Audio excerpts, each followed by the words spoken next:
मुर्तजा। मैं हूं सिद्रा मीर। बुलेटिन के आगाज में ये बताएं कि दरियाओं ने जोश दिखाया तो बस्तियों की बस्तियां डूब गई, लोग बेघर हो गए, जिंदगी भर की जमा पूंजी रैलों की नजर हो गई। दरियाए चनाब का पानी झंग में दाखिल हो गया, सरगोदा रोड डूब गया। राजनपुर में तेज बारिश से तबाही मच गई। दरियाए सिंध में पानी का बहाव तेज होने से कच्चे के दर्जनों देहात ज़ेर-ए-आब आ गए।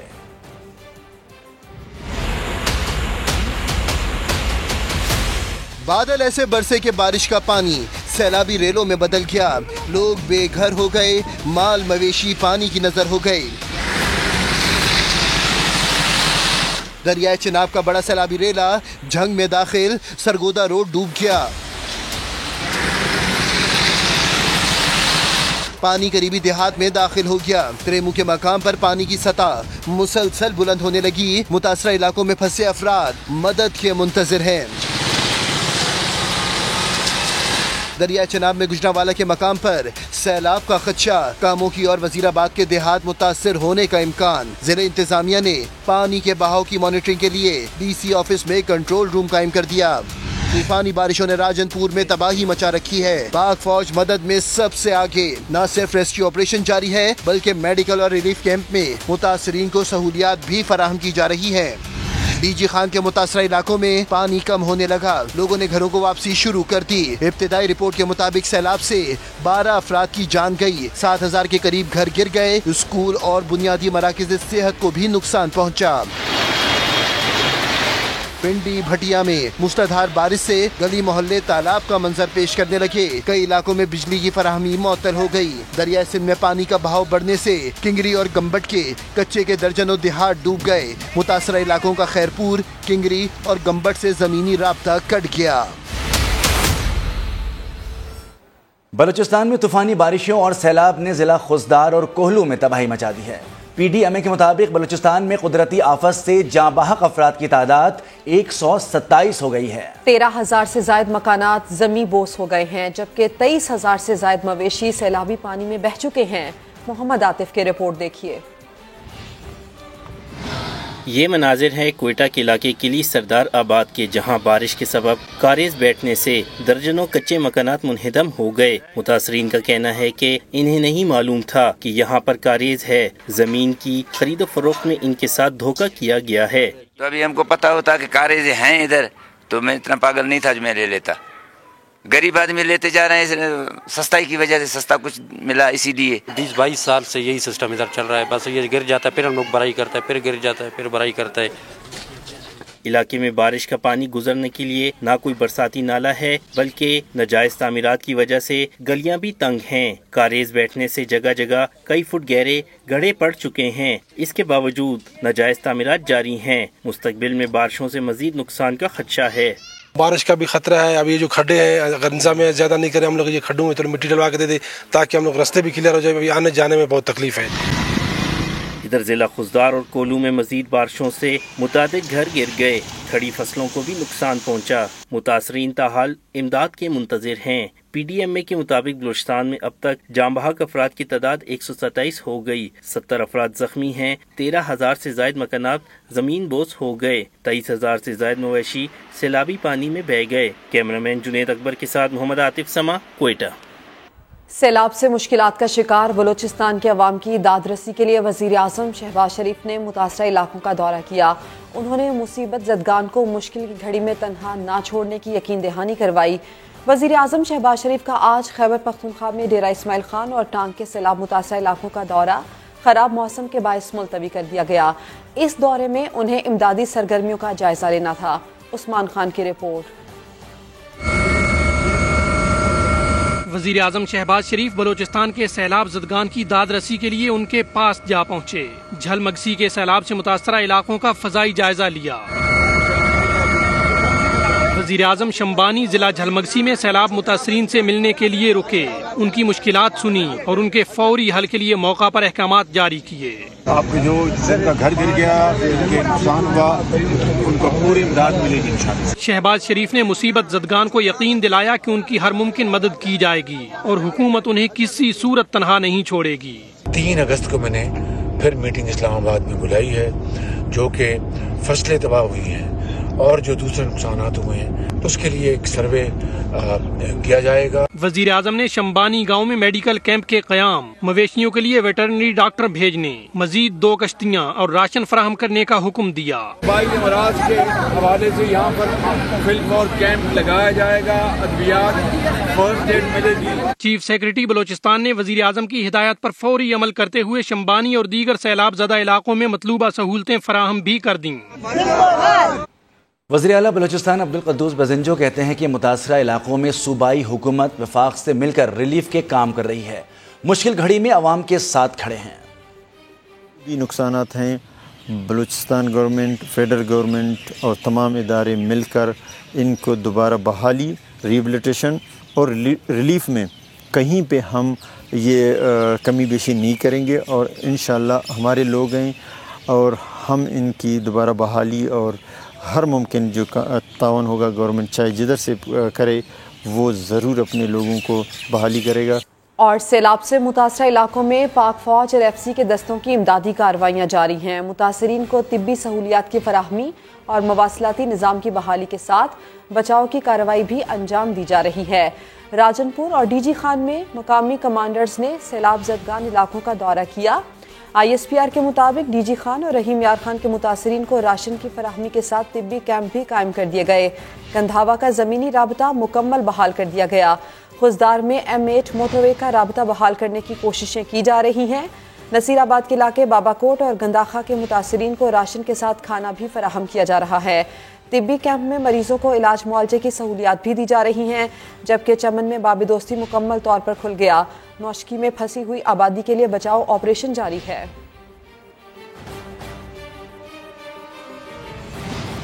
रेलवे के वफाकी वजीर साद रफीक ने सैलाब ज़दा इलाकों के लिए इमदादी सामान की खुसूसी ट्रेनें चलाने का हुक्म दे दिया है। ये ट्रेनें कराची और लाहौर से चलेंगी। अतियात देने वाले हजरात या उनके नुमाइंदे ट्रेनों में साथ जा सकेंगे। इस हवाले से मजीद जानते हैं एग्जीक्यूटिव प्रोड्यूसर जुल्फ़िकार अली महतो से। जी जुल्फ़िकार अली महतो, तफसीलात क्या हैं सिलसिले में आपके पास? जी, वफाकी रेलवे ख्वाजा साद रफीक के हुक्म पर वहाँ रेलवे हेडक्वार्टर लाहौर में एक अहम इजलास हुआ है, जिसमें ये फैसला किया गया है कि बलूचिस्तान और पंजाब के सैलाबज़दा इलाकों में खसूसी रिलीफ ट्रेनें जो है वो भेजी जाएंगी। इस सिलसिले में एक ट्रेन लाहौर से चलेगी और एक ट्रेन कराची से चलेगी। दोनों ट्रेनें जहाँ से गुजरेंगी उन स्टेशन पे कलेक्शन पॉइंट रखे जाएंगे, जहाँ पे मुखय्यर हज़रात और NGO जो है वो अपना रिलीफ का सामान उन ट्रेनों में जमा कराएंगी और फिर NDMA और PDMA के जरिए ये ट्रेनें, एक ट्रेन का जो डेस्टिनेशन है वो राजनपुर तय किया गया है, जो पंजाब के रिलीफ में अहम किरदार अदा करेगी और सैलाब ज़दगान को इमदाद पहुंचाएगी, जबकि जो बलूचिस्तान के सैलाब ज़दगान है उनके लिए सिब्बी रेलवे स्टेशन को जो है वो डेस्टिनेशन करार दिया गया है, जहाँ पे ये ट्रेन पहुंचेगी और वहाँ से फिर सामान ट्रकों के जरिए या दीगर गाड़ियों के जरिए सैलाब ज़दगान तक पहुंचाया जाएगा। ये अहम बात मैं आपको बताना चाहूँ कि लाहौर में जो है वो इस सिलसिले में एक अहम कमेटी भी कायम कर दी गई है, जो सारी चीज को मॉनिटर करेगी और अगले 24 घंटे में इन ट्रेनों के चलाने का और इनके रुकने का, कलेक्शन पॉइंट्स का के शेड्यूल। बहुत शुक्रिया जुल्फ़िकार अली महतो, तफसीलात बता रहे थे। और अभी ये अपडेट के महकमे मौसमियात ने पेशगोई की है कि 5 से 8 अगस्त तक सिंध में और 6 से 8 अगस्त कराची में बारिशों का इम्कान है। इन बारिशों की शिद्दत का अंदाजा 2 रोज बाद वाज़ेह हो सकेगा। महकमा मौसमियात के अदाद शुमार के मुताबिक माह जुलाई में सबसे ज्यादा 606 मिलीमीटर बारिश मसरूर फिजाई अड्डे पर रिकॉर्ड की गई, जबकि जनाब टर्मिनल में 255, फैसल फिजाई अड्डे में 462, यूनिवर्सिटी रोड पर 270, नाजिमाबाद में 368, नॉर्थ कराची में 318 और अरंगी टाउन में 305 मिलीमीटर बारिश बरसी। दीगर इलाकों में DHA में 524, कायदाबाद में 452, सादी टाउन में 231, गुलशन हदीद में 587, सरजानी टाउन में 437, किमाड़ी में 306, गुलशन मेमार में 246, गडाब टाउन में 165, कोरंगी में 183.3 और सदर में 266.2 मिलीमीटर बारिश रिकॉर्ड की गई।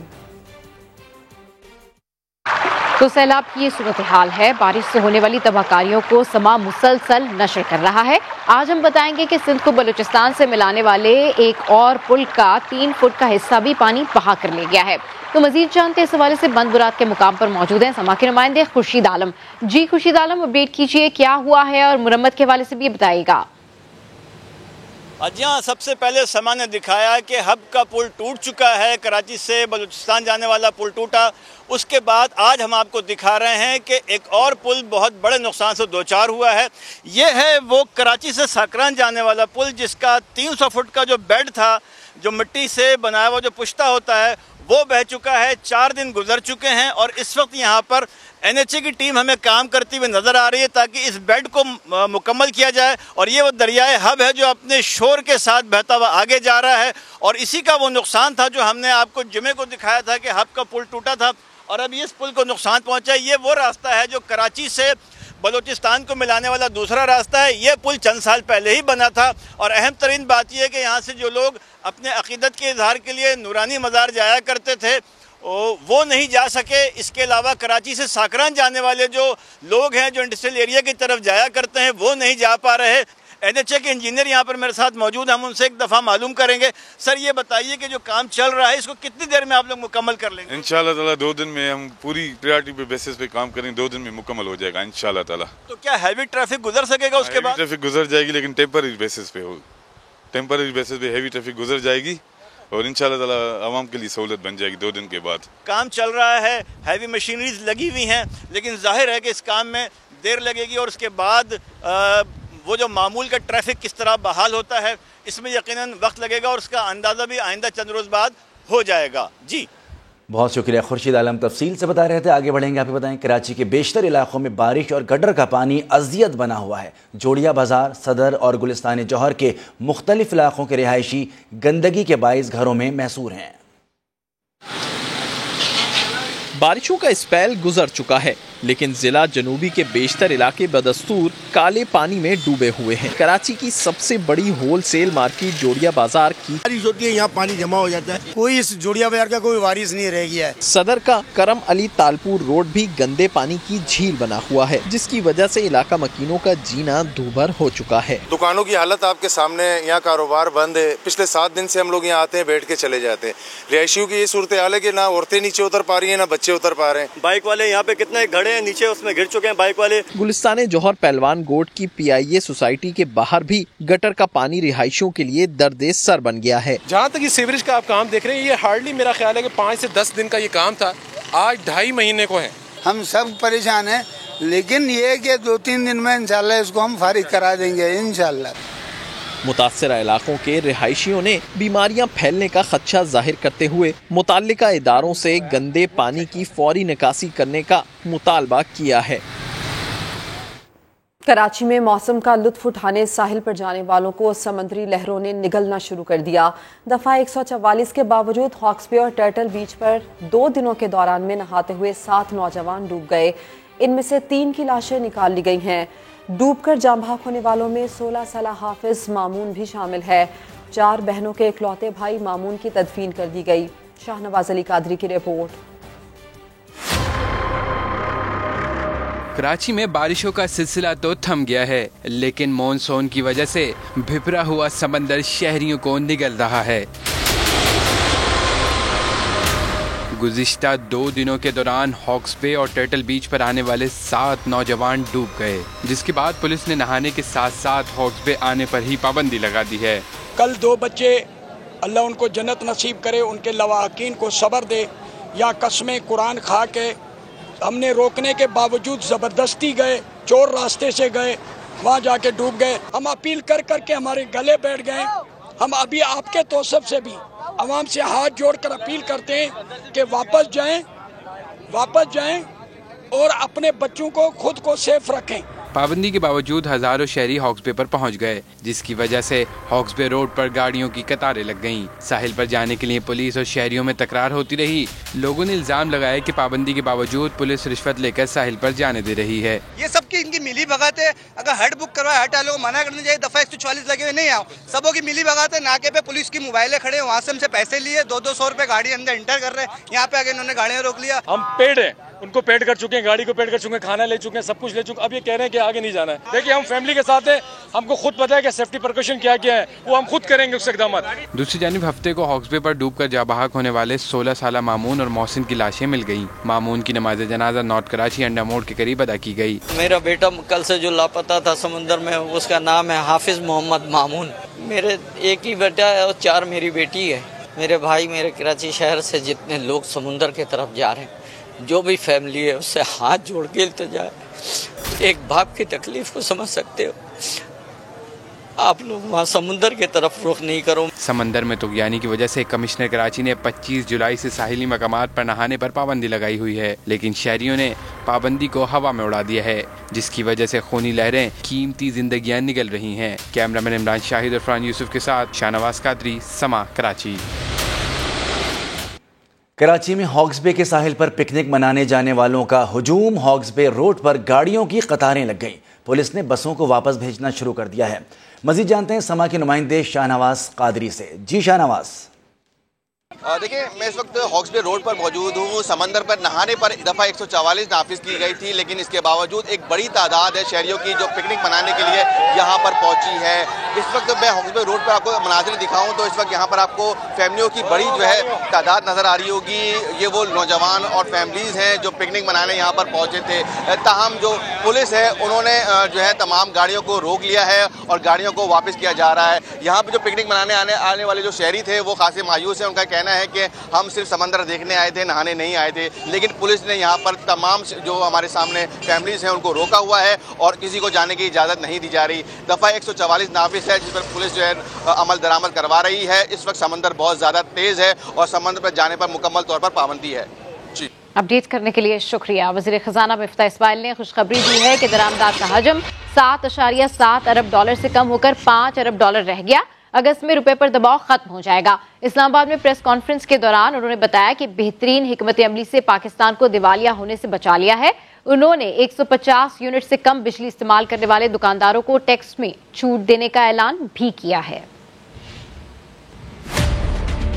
इस महीने पाकिस्तान में इंपोर्ट्स जो हैं वो 5 बिलियन डॉलर्स की हुई है। पिछले महीने ये FBR के डेटा के तहत पाकिस्तान ने इंपोर्ट 7.7 बिलियन की थी, तो ये 2.7 बिलियन डॉलर्स की कमी आई है। जुलाई के अंदर हमारे रुपए के ऊपर बड़ा प्रेशर था। अगस्त के महीने से ये प्रेशर जो था वो ख़त्म हो जाएगा।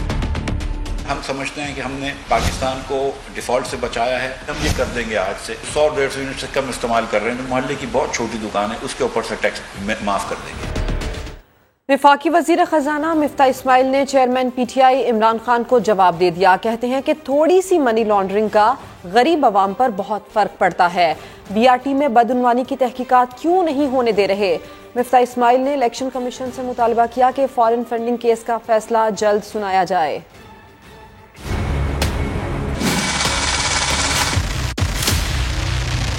कहते हैं थोड़ी सी मनी लॉन्ड्रिंग होगी तो क्या फर्क पड़ता है, थोड़ी सी एमनेस्टी दे दी तो क्या फर्क पड़ता है, थोड़ा सा माहिदा तोड़ दिया तो क्या फर्क पड़ता है, थोड़ा सा मुल्क को डिफॉल्ट कर दिया तो क्या फर्क पड़ता है। फर्क पड़ता है खान साहब, गरीब लोगों की जिंदगी में बहुत फर्क पड़ता है।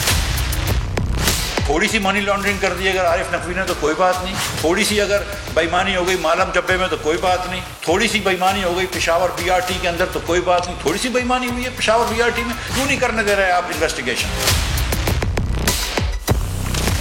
थोड़ी सी मनी लॉन्ड्रिंग क्या होती है खान साहब। मैं ECP से फिर एक मरतबा गुजारिश करता हूं कि फैसला सुना दे, चाहे फिर सुप्रीम कोर्ट उस फैसले को जो भी करे, जो भी बेंच बनाए। आप बातें करते हैं इंपोर्टेड हुकूमत, नालायक हुकूमत जो है वो मंजूर है क्या हमें, चोर हुकूमत मंजूर है हमें क्या। दूसरों को लेक्चर देते हैं फिर भाषण देते हैं आप कि आप ईमानदार हैं। Welcome back. अभी आपको बताएं PDM क़यादत का वफाकी वज़रा को ब्रीफिंग के लिए आइंदा इजलास में बुलाने का फैसला। मुल्क में बिजली और माशी बहरान पर मुताल्लिका वजारतों से ब्रीफिंग ली जाएगी। PDM क़यादत डॉलर की बढ़ती कदर और पेट्रोलियम मसनूआत की कीमतों में इजाफे की वजूहात भी मुताल्लिका वज़रा से इस पर ब्रीफिंग लेगी, जिसके बाद आइंदा इंतखाबात के लिए बयानिया तश्कील दिया जाएगा कि महंगाई इमरान खान हुकूमत ने की। PDM ने हुकूमत में शामिल इत्तेहादी जमातों के रहनुमाओं को भी मंगल और बुध को शेड्यूल इजलास में शिरकत की दावत दे दी है। वज़ीर आज़म शहबाज शरीफ की ज़ेर सदारत मॉडल टाउन में अहम इजलास कुछ देर में शुरू होगा। इजलास में फॉरेन फंडिंग केस और नून लीग को पंजाब में फाल करने के हवाले से हिकमत अमली तय की जाएगी। मजीद जानते हैं समा के नुमाइंदे अब्बास नकवी से। जी अब्बास नकवी, तफसीलात क्या हैं इजलास की? जी बिल्कुल, वज़ीर-ए-आज़म शहबाज शरीफ की ज़ेर-ए-सदारत सियासी अमूर पर अहम इजलास जो है वो अब से कुछ देर में जो है मॉडल टाउन में शहबाज शरीफ की रिहाइशगाह पर शुरू होगा। और इस इजलास में वफाकी वज़ीर राना सनाउल्लाह, साद रफीक, सरदार रियाज सादिक, हमदर्द शहबाज और नून लीग की दीगर क़यादत जो है शिरकत करेगी। जबकि इस इजलास में आइंदा का सियासी लहामल भी तय किया जाएगा और नून लीग को पंजाब में मजीद फाल करने के लिए हिकमत अमली तय की जाएगी। इसके साथ साथ जो फॉरेन फंडिंग केस के हवाले से ताजियों से मुशावरत और तजावीज़ पर भी गौर व किया जाएगा। और ये इजलास जो है वज़ीर-ए-आज़म शहबाज शरीफ की ज़ेर-ए-सदारत से कुछ देर में जो है मॉडल टाउन की रिहाइशगाह पर शुरू होगा। बहुत शुक्रिया अब्बास नकवी। चेयरमैन तहरीक इंसाफ इमरान खान और वज़ीर आला पंजाब चौधरी परवेज इलाही के दरमियान पंजाब काबीना के हवाले से आज अहम मुशावरत होगी। साबिक वज़ीर आला उस्मान बुज़दार की काबीना में शामिल बेहतर कारकर्दगी वाले वज़रा नई काबीना में भी शामिल होंगे। ज़राए के मुताबिक आज की मुलाकात में इमरान खान अहम फैसले करेंगे। राजा बिशारत को सूबाई वज़ीर कानून, यास्मीन राशिद को वज़ीर सेहत, डॉक्टर मुराद रास को वज़ीर तालीम, फयाजुल हसन चौहान वज़ीर इत्तलात के लिए ज़ेर गौर हैं। ज़राए का ये भी कहना है कि मियाँ महमूदुर रशीद, चौधरी ज़हीरुद्दीन, मियाँ असलम इकबाल, हाशिम जमाबख्त, मोहसिन लगारी, शौकत लालिका भी काबीना में शामिल होंगे।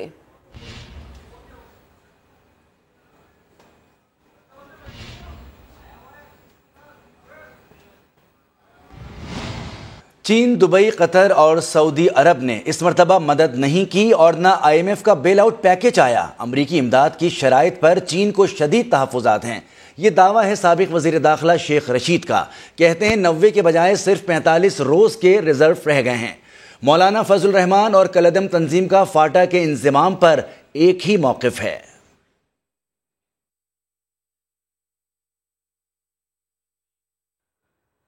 अब ये बताएं कि जुडिशल कमीशन इजलास तनाज़े पर अटॉर्नी जनरल का बयान सामने आ गया है। अशतर औसाफ ने कहा है कि इजलास मौखिर किए जाने की राय को कोई और रंग ना दिया जाए।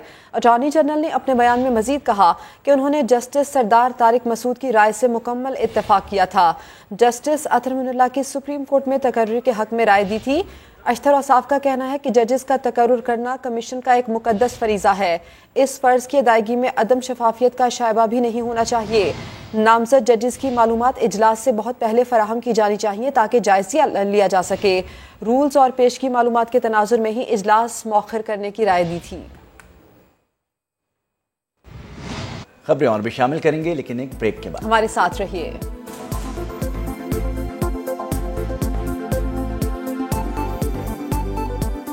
काबिलियत नहीं, कोई बात नहीं, टेस्ट में फेल हो गए फिर भी कोई बात नहीं। कराची पुलिस में फिर भी सिपाही भर्ती हो सकते हैं। रिश्वत लेकर उम्मीदवारों को भर्ती करवाने के धंधे का इंकशाफ हुआ है। जी हाँ, एजेंट्स काबिलियत ना रखने वाले और तहरीरी इम्तिहान में फेल होने वाले उम्मीदवारों को भारी रिश्वत के एवज तकर्रुरी की यकीन दहानी कराने लगे। यासिर हुसैन की रिपोर्ट। ये नौजवान कराची पुलिस में भर्ती के उम्मीदवार हैं, जिनके पास दस्तावेज हो या ना हो, तहरीरी इम्तिहान पास करने की मतलूबा अहलियत हो या ना हो, वो गार्डन हेडक्वार्टर में इस एतमाद के साथ पहुंचते हैं कि फाइल में पहिए लगाकर वो अपनी हर नाअहली के बावजूद तकर्री का परवाना हासिल कर लेंगे। ऐसा ही एक उम्मीदवार इंदराज के वक्त मैट्रिक की स्पेलिंग भी नहीं लिख पाया। मैट्रिक लिख सर, मैट्रिक लिख दें, मेरी जान नहीं हो रही, मैट्रिक लिख दें सर। आपको मैं जा रहा हूँ इंशाल्लाह, मेरा मसला है बिल्कुल ना सर। आप लगता है मैट्रिक लिख दें। नहीं आप बता रहे हैं ना, आप बता रहे हैं मतलब मैट्रिक भी नहीं कर सकते। अरे भाई आप कुछ नहीं कर सकते। ये ले भाई, ये ले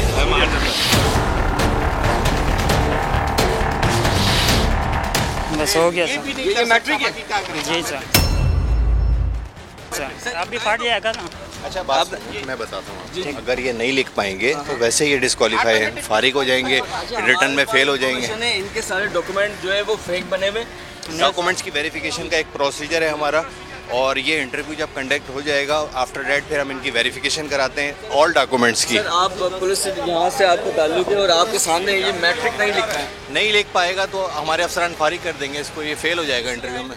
इस उम्मीदवार की निशानदही समा ने भर्ती कमेटी के chairman DIG traffic Ahmad Nawaz Cheema के सामने की तो उन्होंने ये भर्ती रोक दी। आपने जिस कैंडिडेट की निशानदही की वो बिल्कुल उसी प्रोसेस के अंदर वो पॉइंट आउट हुआ कि उसकी कॉपी के अंदर कुछ भी नहीं लिखा गया था, और जब उसको इंटरव्यू किया गया तो यही पता चला कि बाय चांस वो उसके अंदर पास हो गया था, लेकिन ये सिस्टम के इनबिल्ट जो चेक्स हैं उसकी वजह से वो यहाँ इस स्टेज पे आकर तो पकड़ा गया। मतलूबा अहलियत ना रखने वाले एक उम्मीदवार की भर्ती तो रुक गई, मगर ऐसे उम्मीदवारों की नया नजरानों की अवज पाल लगाने के लिए एजेंट्स गार्डन हेडक्वार्टर के बाहर मौजूद रहते हैं। ऐसे ही एक एजेंट अबरार ने 60,000 रुपए के एवज जाली तालीमी असनाद तक बनवाकर भर्ती कराने की यकीन दहानी कराई। शुरू में कितने पैसे लेने होंगे? आधे पैसे मेरी कोर्स होगी 10 से 15 दिन। अच्छा, 2021 का सही है। 1 साल पुराना मिल जाए, जल्दी मिल जाए। 60 हज़ार रुपये कर देंगे। सर ये तो बहुत 60 कर देना, मैं आगे बात करूँगा कि भाई ये 10 हज़ार रुपये मैं रख रहा हूँ। निजी स्कूल के टीचर अबरार का दावा है कि वो न सिर्फ जाली असनाद बनवा सकता है बल्कि इसका इंदराज भी बोर्ड ऑफिस में करवा सकता है, ताकि मुलाजमत के किसी भी जांच पड़ताल के मरहले में मुलाजमत के लिए कोई मसला ना हो।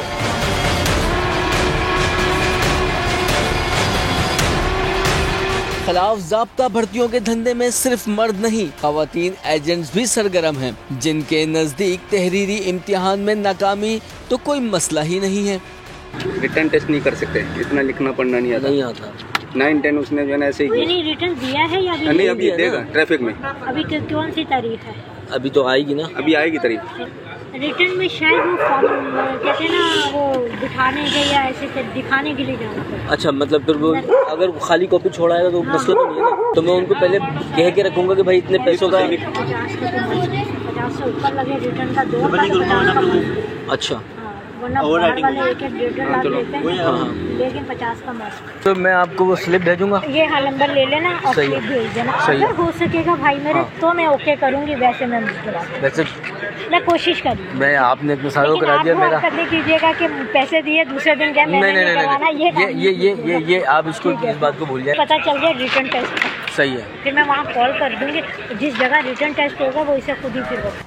कराची पुलिस में भर्तियों के निजाम में करप्शन सिर्फ तहरीरी इम्तिहान तक महदूद नहीं है, बल्कि जिस्मानी टेस्ट में नाकाम उम्मीदवार भी फाइल को पहिए लगाकर भर्ती हो रहे हैं, और एक ऐसे उम्मीदवार को भी जिस्मानी इम्तिहान में कामयाब करार दे दिया गया जिसकी टांग में हादसे के बाद रोड डली हुई थी। कैमरामैन आतिफ कुरैशी और अली मुशर्रफ के साथ यासिर हुसैन, समा, कराची।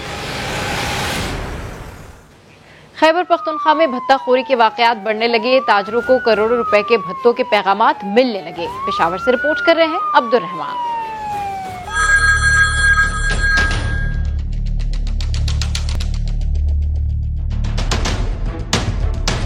कारोबारी अफराद और ताजरों के लिए बनी अपनी ही दौलत खतरे की घंटी, जिन्हें मौसूल होती हैं 2 से 5 करोड़ भत्ते के लिए दहशतगर्दों और जराइम पेशा अफराद की कालें। ताजिर तो ताजिर, ANP रहनुमा ने तो सूबाई वज़रा पर भी इल्जाम धरा भत्ते की अदायगी का।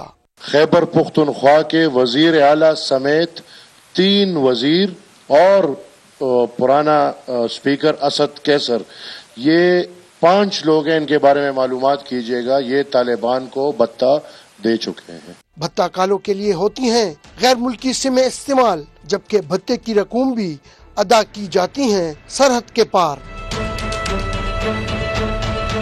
पुलिस सरबराह ने भत्ताखोरी का एतराफ तो किया, मगर भत्ताखोरों को नकेल डालने में नाकाम।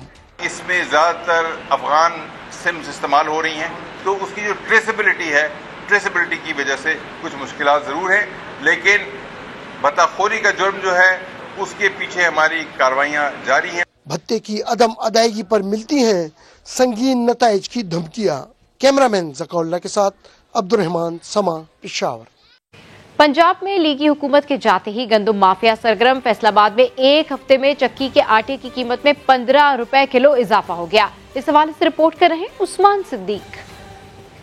आटा माफिया बेलगाम, गंदम के भी बढ़ने लगे दाम। पंजाब में लीगी हुकूमत के जाते ही फैसलाबाद में गंदम माफिया ने सर उठा लिए। एक हफ्ते में चक्की आटा 15 रुपए फी किलो महंगा होकर 90 रुपए फी किलो में फरोख्त होने लगा। ओपन मार्केट में गंदम भी 200 रुपए मन महंगी होकर 3000 का हिंसा अबूर कर गई। अवाम को चूना लगाते चक्की मालकान ने मलबा हुकूमत पर गिरा दिया। कानून नाम की कोई चीज नहीं है इस मुल्क में, जिसके पास गंदम है उसका रेट है। 3000 रुपए मन तक गंदम चली गई है। नई हुकूमत से यही इल्तमास है कि फिलफौर चक्कियों वालों को गंदम का कोटा दिया जाए और आटे की प्राइसेस नीचे आ सकें। आटा महंगा खरीदने आई शहरी हुकूमत पर फट पड़े। जिसके 5-6 बच्चे हैं उसका एक दंग भी टिपाना औखा हो गया।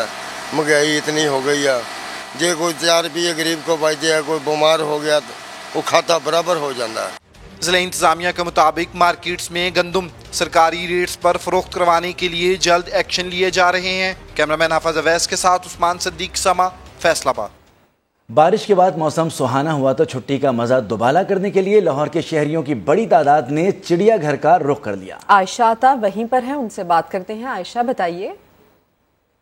अजय बिल्कुल, शहर के मुख्तलिफ इलाकों में दिन के आगाज़ के साथ ही होने वाली बारिश के बाद जो है वो मौसम खासा सुहाना हो गया। इस वक्त शहरियों की बड़ी तादाद ने जो है वो लाहौर चिड़ियाघर का रुख कर लिया। वैसे भी जिंदा दिल लाहौरियों को जो है वो तफरी का बहाना चाहिए होता है, तो अभी सूरज और बादलों के दरमियान आंख मिचौली का सिलसिला जारी है और हवा भी ठंडी ठंडी चल रही है। तो ऐसे में छोटी दुनिया जो है वो इस वक्त लाहौर चिड़ियाघर में अपने मनपसंद जानवरों को देखकर जो वो खासा इंजॉय कर रही हैं। तो बच्चों से बात कर लेते हैं। बेटा मुझे बताओ, कौन सा एनिमल पसंद है? लायन यहाँ पे देखा है, कैसा लगा? अच्छा, बहुत अच्छा लगा। मौसम का बताओ जरा, मौसम कैसा? मौसम बहुत अच्छा है और आखिरी छुट्टी थी आज, एंजॉय हो गया। अरे बिल्कुल, ये बड़ा अच्छा एक पॉइंट बच्चों ने बताया कि आज इनकी आखिरी छुट्टी थी, मौसम भी अच्छा था, तो इसलिए पेरेंट्स के साथ जो है वो लाहौर चिड़ियाघर में आ गए। कुछ और भी बच्चे हमारे साथ मौजूद है। आप बताओ बेटा, मौसम अच्छा लग रहा है? हाँ जी। तो फिर थोड़ी सी स्माइल करो ना। अच्छा, कौन सा एनिमल पसंद है आपको? हिप्पो। नहीं जी, इनको हिप्पो पसंद है, इन्होंने देखा भी है। बच्चे जो हैं वो यहाँ पर खासे जो हैं वो उदास भी नज़र आ रहे हैं कि आज उनकी आखिरी छुट्टी है, लेकिन उसके बावजूद पेरेंट्स के साथ आए हैं, मौसम को जो है वो खासा एंजॉय कर रहे हैं। और दूसरी जानिब महकमा मौसमियात ने ये भी खुशखबरी लाहौरियों को सुनाई है कि शाम के औकात में अब्र रहमत एक बार फिर से जो है वो बरसेगी, जिससे मौसम जो है वो मज़ीद औसम हो जाएगा और बारिशों का ये सिलसिला जो है वो अगस्त के पहले हफ्ते तक इसी तरह से जारी रहेगा। जी आयशा, आपका शुक्रिया। खबरों की अपडेट्स के लिए आप विजिट कीजिए sama.tv। इसके अलावा आप हमें फेसबुक और ट्विटर पर भी ज्वाइन कर सकते हैं। ब्रेक के बाद हाजिर होंगे हेडलाइंस के साथ। देखते रहिए समा।